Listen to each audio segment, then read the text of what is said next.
Welcome to Cooking the Books. I'm Frances Cook. As first home buyers struggle to get a foot on the housing ladder, a suggestion you'll often hear is to buy a do-up. Buying a rundown place for less money means you can use your own time and sweat to bring it up to standard, or at least, so the theory goes. The problem is that many changes you'll need to make will still require money, and some of it is either too difficult to do yourself or you're legally not allowed to because it's dangerous. The wrong do-up could actually cost you more than a place that you buy that's already up to scratch. That doesn't mean it's impossible, though. Certainly not.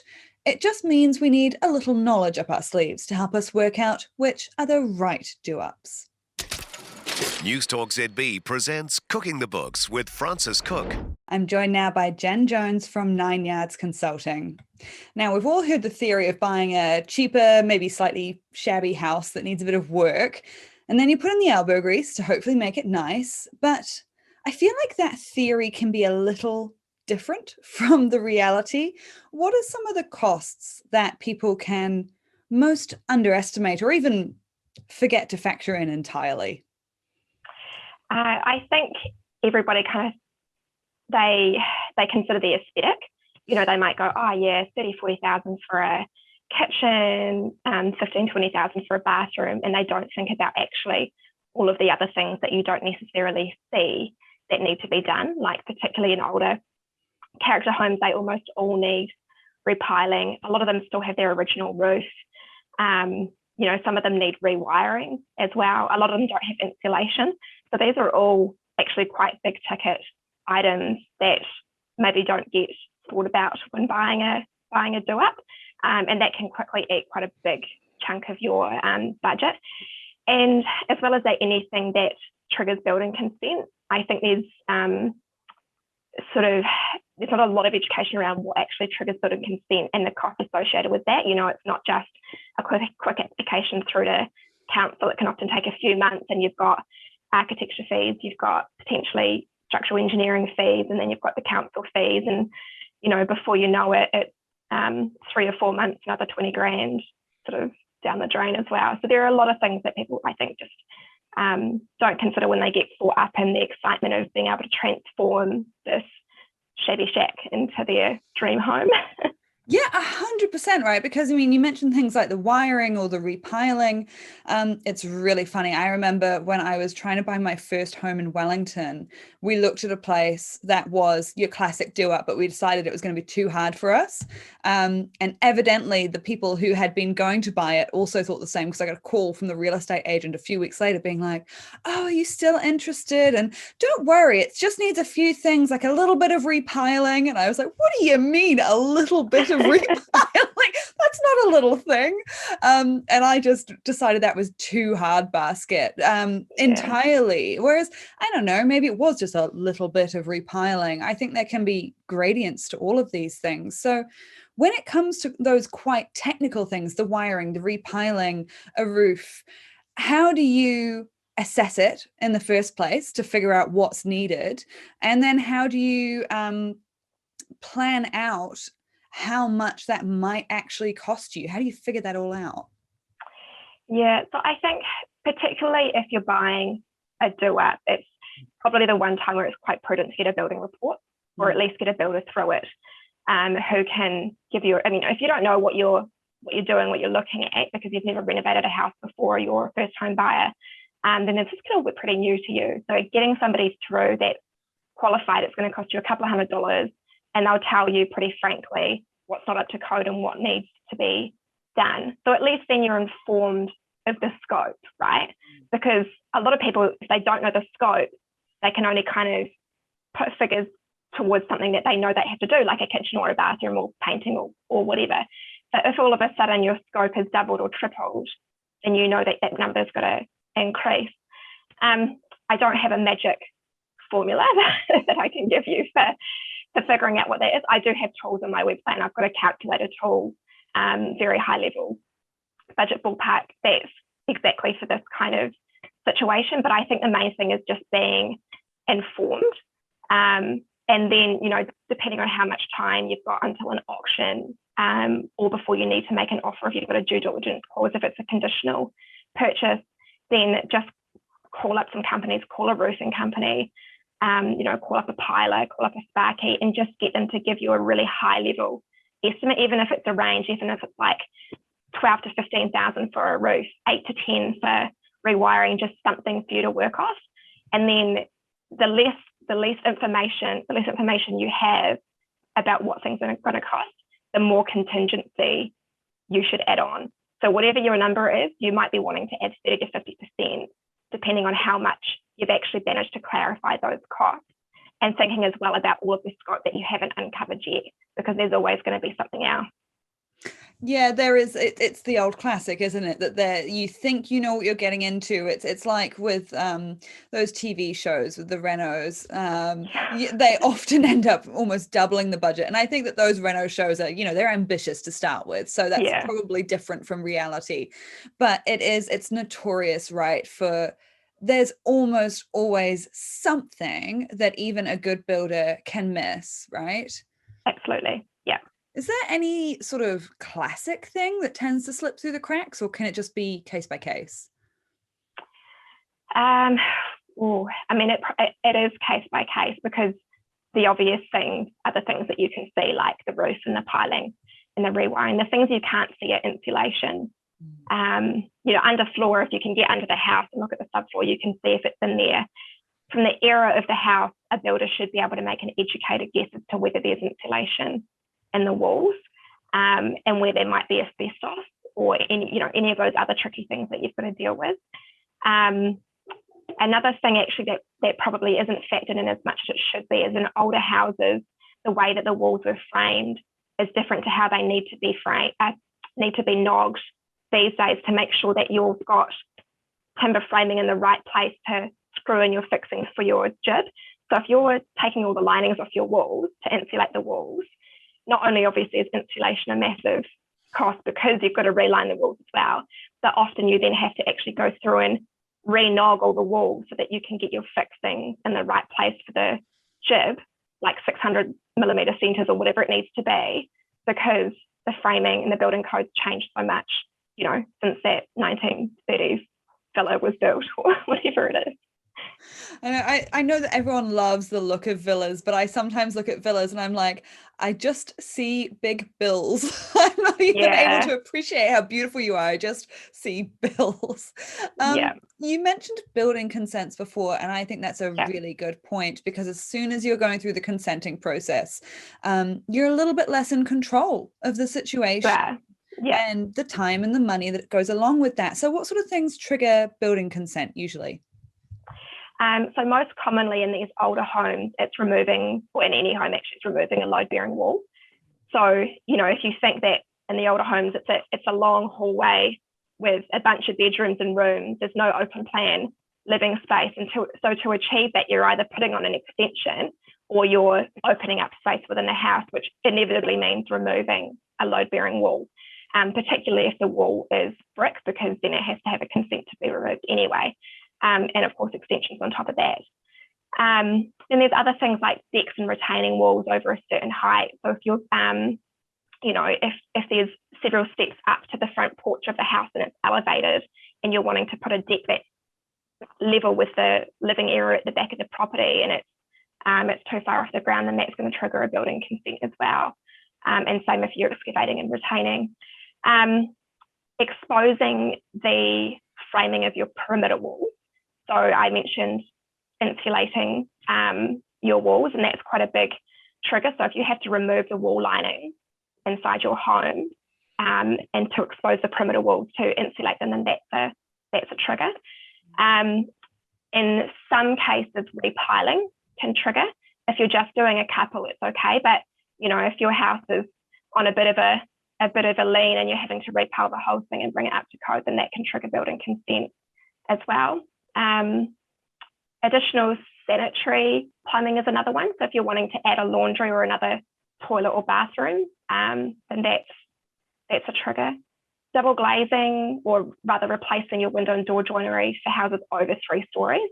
So there are a lot of sort of James Hardie weatherboard houses sort of built over split levels, 3 levels in the 80s. And so if you wanted to replace window joinery in a 3-level house, and that's going to trigger building consent as well. And a lot of these things people just don't think about. Wet rooms for bathrooms, if you want that fully tiled walk-in shower, that's a trigger. And a lot of people don't know that either. So yeah, all manner of things. Fireplace, wood burner, not a gas fireplace, but a wood burner. Inside, but not outside. Somehow an outdoor fireplace doesn't trigger. So helpful. And how much does this change around New Zealand? Because obviously we've got different councils. So is this a sort of thing where there might be general rules of what might trigger a building consent, and then you have to go and check with your council? Like, how do you figure this out for your area? No, I mean, building code is building code nationwide. So it's the same everywhere. Their application approval process might be different in the regions, but what's going to trigger it nationwide is the same. Well, that's at least one thing. Yeah. Now, obviously, the idea for most of the doup is that you put in sweat equity, right? That's why people often recommend it to first home buyers. That you are buying it cheap and then you can do it yourself, which is a great idea. But some of the things you've mentioned obviously cannot be done ourselves. It's either dangerous or just really hard. So how do you figure out what you can do for yourself? And then are there also any gray areas where it's like, maybe you could do this for yourself, but be prepared for a bit of a slog? So there are some things that you just can't do, obviously, like repiling, electrical and plumbing as well. And then in terms of things that you can DIY, it really depends how handy you are. If you're pretty handy and you understand how to frame up a wall or how to line it with some plasterboard, then go for it. But I would probably outsource plastering, because plastering can kind of make or break the finish of a room. Like, even a good paint job with crappy plastering is going to be noticeable. So, if you're looking for things to compromise on, then that's it. I get a lot of clients who go, if we just pause the project here, we'll come in and paint it ourselves, and then you can come back and finish the project as a cost-saving opportunity. Painting is actually it's not really as easy as it looks. I mean, it is, but there are a lot of things that can go wrong when you paint a room, like having shoddy masking tape that leaks, or having the wrong brush or roller, or having the wrong type of paint for the use. So if you're going to DIY your painting, then at least go to a dedicated paint shop and get their advice on exactly which paint and products or tools to use, so that you get the best result you possibly can. Other than that, I mean, there are things like clip together flooring products that you can get, if you're doing a lower cost renovation, that you can get and lay yourself. There are lots of YouTube videos and things that will show you how to tile a space. You shouldn't be tiling your own bathroom, but you could tile the splash back in your laundry, if you really wanted to give it a go. But again, it just depends on what resources you've got out there and how far you're prepared to look to educate yourself to do it, and how competent you feel in your ability to do a good job. Because sometimes, at the end of the day, nobody's going to do a better job than a professional, right? So you just have to be open-minded about what you're prepared to live with. Yeah, 100%. I feel like a lot of the differences you mentioned there are whether it's sort of structural or aesthetic. And that particularly comes out when you're talking about the bathroom. You do not want water leaking behind or through tiles. That is massive damage, especially if you're in a unit, you're connected to other properties. It can just snowball, turn into a massive problem. Whereas if it's an aesthetic thing in a kitchen or a laundry, then it's more like you can go for it. And you're so right about looking up things like YouTube. I mean, I've had a friend who put in those clip together wooden flooring products in an apartment that she bought, and wow, the difference that it looked like a whole new place. It was, I think, the biggest difference she made. She didn't make any other major changes, but it looked so much more modern. It looked stunning, and it took a day, and she got her uncle to help her. Yay for the uncles out there who help. Good man. And in, the place that my husband and I did end up buying in Wellington, it It was fine. It was a good place, but it was severely dated, I would say, in terms of the Yeah. aesthetics. And we did end up watching a lot of YouTube videos. And he did replaster a wall. I stayed away from it because I did not have the patience for that. And I just felt like I would know my own limits. Yeah. But he Good. did. It's the first step. Yeah. Be honest about oneself. Yeah.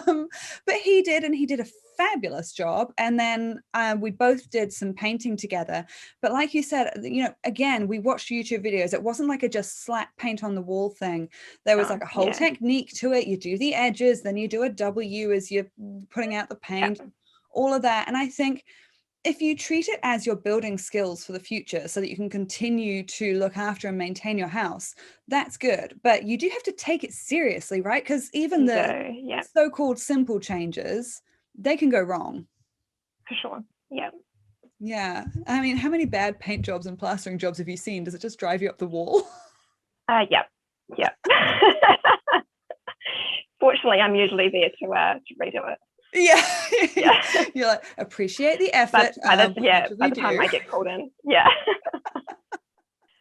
Oh dear, I love that. What are some of the lower cost or even the sort of the easier changes that you can do in your home that will make a big difference?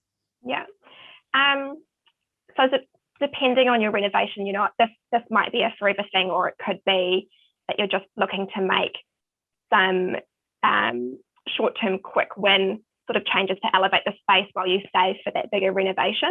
And there are lots of things that you can do for that. So quite often I find in doup type houses, or even just dated houses, there's a bit of a mismatch in light fittings and windows and blinds and door handles and things like that. And even just replacing all of those things so that they are tied in between the different spaces. You've got the same color tapware and the same type of door handle and the same sort of fabric for your curtains and things through your house. Like, some of those things just create a little bit of harmony, because it all ties in, and it carries through the whole house.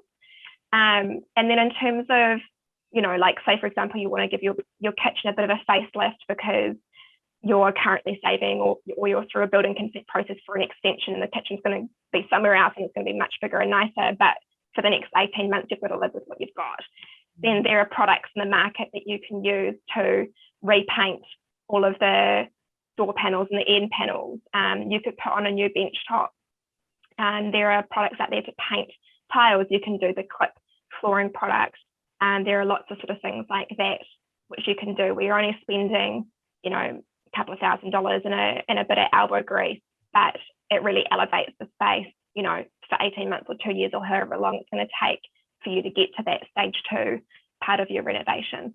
And replacing the knobs and the handles on your cabinetry, replacing light fittings. There are so many parallel importers of light fittings these days. Like, you don't have to break the bank to put in something nice, for $100 or $150, as long as you're capable of taking one down and putting another one up without an electrician, which is not too difficult. Then you can sort of transform a space pretty quickly for not a lot of money. Yeah, it's so interesting that you mentioned about tile paint. You've just triggered a memory for me with one of a different friend. You can tell I'm in the stage of life where friends are finally getting onto the housing ladder, poor things, after we've all struggled for years.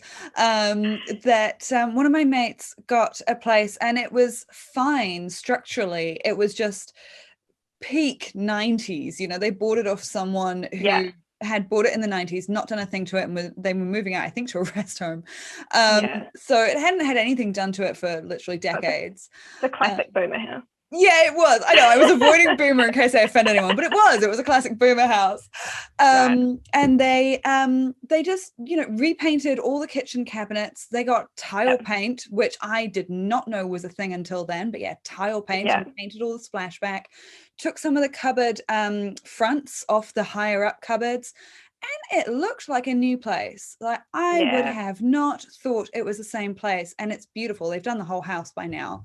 And it is amazing how much brighter and bigger and nicer it can feel with a few aesthetic changes, isn't it? Yeah. It doesn't have to be a massive investment, and it doesn't have to be forever. Like, I think that as millennials, we kind of need to readjust our expectations of what can be achieved for the money that we've got. And the reality is that we might barely be able to get on the property ladder, let alone then spending several $100,000 on a swanky new extension with new open plan living and all the rest of it. Like the reality for a lot of people who are buying their first home or even their second home is that might not come for 3 to 5 years. So if you can educate yourself about the products that are out there, or find somebody who can give you some tips and pointers of where to go, then there are plenty of ways that you can add a bit of personal touch and brighten a space up so that it feels a little bit more like you and a little bit more bearable. You don't feel like you're suffering through a 90s kitchen for which I'm sure all of our parents would say is not suffering at all. But and that's what I meant when I said we kind of need to realign our expectations. I'm sure all our parents have lots of stories about the things that they suffered through in the 80s and 90s. But there are so many more products out there to make a space more enjoyable while you save for that next stage. Yeah. The first home does not have to be the last home, not by a long stretch. The second not the forever home. Exactly. You don't need to look for a family home straight off. And I think if you give yourself those options and figure out how much DIY you are willing to take on, then it's very helpful.